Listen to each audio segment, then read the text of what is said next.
Welcome, everyone. Today we're diving deep into really one of the biggest questions there is. Consciousness. What is it? It's a huge one. And our intuitive grasp of it might actually be, well, quite misleading. Exactly. We're drawing heavily today from Annaka Harris's work, her big think discussions, her book Conscious, and the docuseries Lights On. Right. She does a great job of challenging those common assumptions. So our mission here is to explore some of those potentially counterintuitive ideas she presents, to really push beyond how we normally think about our own minds. And we should probably start by acknowledging that consciousness, in its most, fundamental sense, doesn't have a perfect definition everyone agrees on. It's slippery. Very true. Maybe Thomas Nagel's thought experiment is a good starting point. What is Oh. it like to be a bat? Oh, absolutely. It's classic. The idea is, look, even if we understood everything about how a bat uses sonar echolocation, Yeah. how it, maps the world with sound, Which is so different from our visual world. totally different. Even with all that scientific data, we still wouldn't know the subjective feeling, the what it's like, richest of being that bat, navigating by sound. That's the core of it, isn't it? That private felt experience. That's the kind of fundamental consciousness we're talking about today. Awareness, sentience. Sentience, basically the capacity to feel or experience something. And Harris makes the point that this doesn't necessarily need complex thought. Like infants, right? They clearly feel things, warmth, pressure, long before they're thinking in complex sentences or reasoning abstractly. Precisely. Huh. They have that raw felt experience. Okay, so that's the baseline consciousness we mean. Now, traditionally, the study of this, it's been heavily tied to neuroscience, hasn't it? Overwhelmingly so. And it makes sense on the surface. You look around, organisms like us, humans, we have these incredibly complex brains. The most complex things we know of, arguably. Right. So the logical jump was consciousness must emerge from that complexity. It's a product of all that intricate neural wiring and processing. But this is where things get really interesting, because modern neuroscience, the very field that seemed to support that view, is now suggesting, well, that our intuitions might be leading us astray. It might be more like an illusion. Exactly. Our gut feelings about how consciousness works could be wrong. Mm. And Harris points to two really key questions that expose these potentially misleading intuitions. Okay, what are they? First, is there any external evidence, anything we can observe from the outside that can conclusively prove an organism or a system has conscious experiences? Really prove it. Hmm. My first thought is yes, obviously. That's the intuition. And the second question follows. Does consciousness actually do anything? Does it serve a function? Does it drive our behavior in the way it feels like it does? Again, the intuitive answer feels like a strong yes, like I feel scared, so I run. The feeling causes the action. That's how it feels.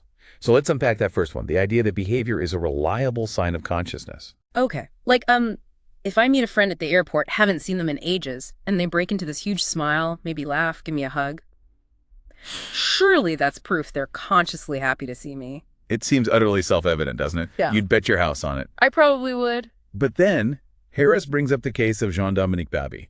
It's a really profound counterexample. Ah, yes, the author of The Diving Bell and the Butterfly. Tell us about his situation. So Bobby was the editor of French Elle magazine. He had a massive stroke, which resulted in locked-in syndrome. Which means total paralysis. Almost total paralysis of all voluntary muscles. But, and this is crucial, his mind, his cognitive functions, his conscious awareness were believed to be completely intact. He could think, feel, perceive, but couldn't move his body. Trapped inside, it's almost unimaginable. Truly, he was fully conscious, experiencing everything, but completely unable to show it outwardly. Except, There was one tiny thing he could control, wasn't there? yes, his left eyelid. He retained voluntary control over just that one eyelid. Incredible. And how did he communicate? Through an incredibly painstaking process.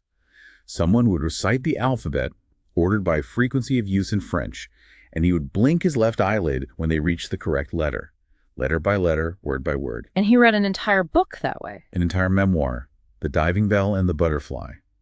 It apparently took around 200,000 blinks. The title itself is so evocative, his mind, the butterfly, trapped inside the diving bell of his paralyzed body. Wow. That just fundamentally challenges the link between outward behavior and inner experience. Looking at him, you'd have no clue about the rich conscious life inside. None whatsoever. It forces us to confront the possibility that consciousness might exist in systems that give us zero outward signs we currently recognize. Maybe other animals, maybe people with certain brain injuries, maybe even things we don't consider biological. It really makes you think, doesn't it? How many others might have rich inner lives hidden from view? It completely undermines behavior as foolproof evidence. Absolutely. So that's the first intuition potentially shaken. Now, what about the second one? The feeling that our conscious experiences cause our actions. Right, the fear making me run from the bear example. Exactly. You see the bear, you feel intense fear, and bam, you're running. It feels like stimulus, conscious feeling, action. That's definitely the subjective sequence, how it feels in the moment. But neuroscience suggests the timeline might actually be different. There's growing evidence that the conscious feeling of fear often kicks in slightly after the brain and body have already started reacting. Wait, so the running might start before I fully register the feeling of being scared? In a way, yes. The initial threat assessment and the triggering of physiological responses, heart rate increase, muscle priming, even the start of movement can happen via fast subconscious pathways. The conscious awareness, the labeling of it as fear, might be a slightly later stage in the processing. That's wild. It completely goes against how it feels. It does. It relates to something neuroscientists call binding processes. Our brain takes all this sensory information coming in sights, sounds, touch, which actually arrive and get processed at slightly different times. Because light travels faster than sound, nerve signals take time. That sort of thing. Precisely. All these different streams of data. The brain's job is to then sort of bind them together, synchronize them, to create our unified experience of now, the present moment. Can you give another example of that binding? Sure, Harris uses the piano analogy. When you press a piano key, it feels like the sensation of your finger pressing down, seeing the key move, and hearing the note all happen at the exact same instant, right? Yeah, absolutely simultaneous. But physically and neurologically, they can't be. The touch signal travels up your arm, the light hits your retina, the sound wave travels to your ear, all at different speeds, processed in different brain areas. So the brain is doing some kind of editing job behind the scenes. You can think of it like that. It integrates these slightly offset signals and presents them to consciousness as a single, unified event. It constructs our seamless experience of the present. Okay, I see. And this shows that the conscious experience, the feeling of simultaneity, isn't necessarily reflecting the immediate physical reality or driving the action in the way we assume. Exactly. The conscious feeling seems to be more of a summary or a report after some initial processing, rather than the direct, real-time cause of the immediate physical response. So the intuition that I feel fear, therefore I run, is likely an oversimplification or maybe even backwards. So if both these core intuitions are shaky behavior isn't proof, and conscious feelings might not be the direct cause, where does that leave us with understanding consciousness itself? Well, it forces us to consider possibilities beyond the standard model. Harris lays out basically two fundamental paths forward if we accept that our intuitions might be flawed. Okay, what are they? Possibility one is, essentially the traditional view, maybe slightly modified. Consciousness does arise from complex processing, probably in brains or systems like brains.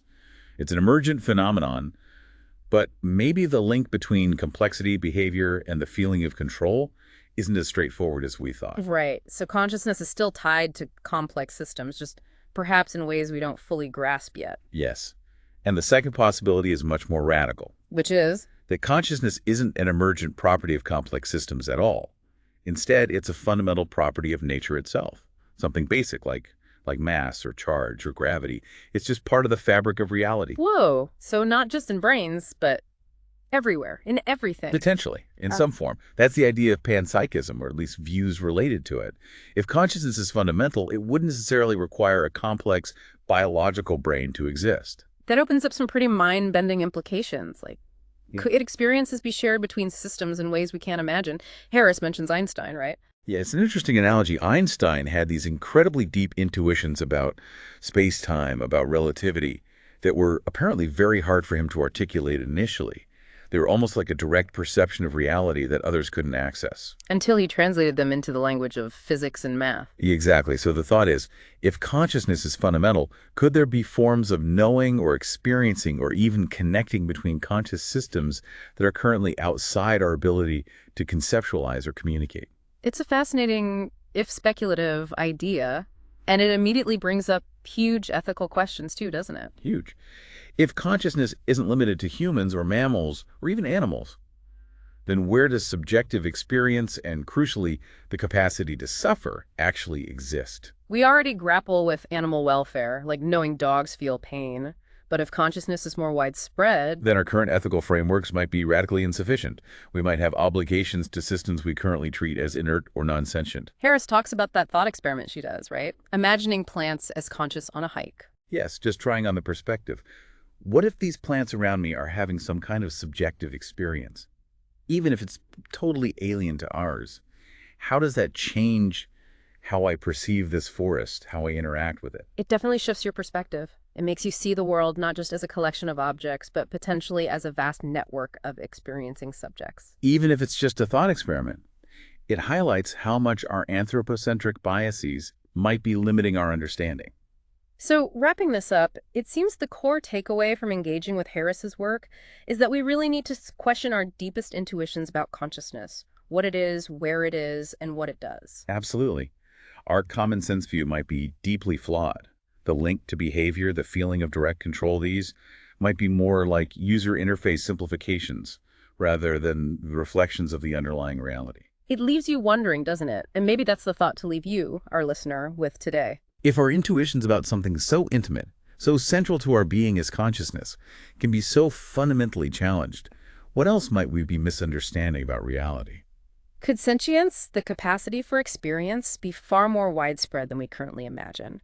And if so, what does that mean for how we live, how we treat the world, and how we treat each other? It's a profound question. It really invites a certain humility and perhaps a much deeper sense of wonder about the nature of existence itself.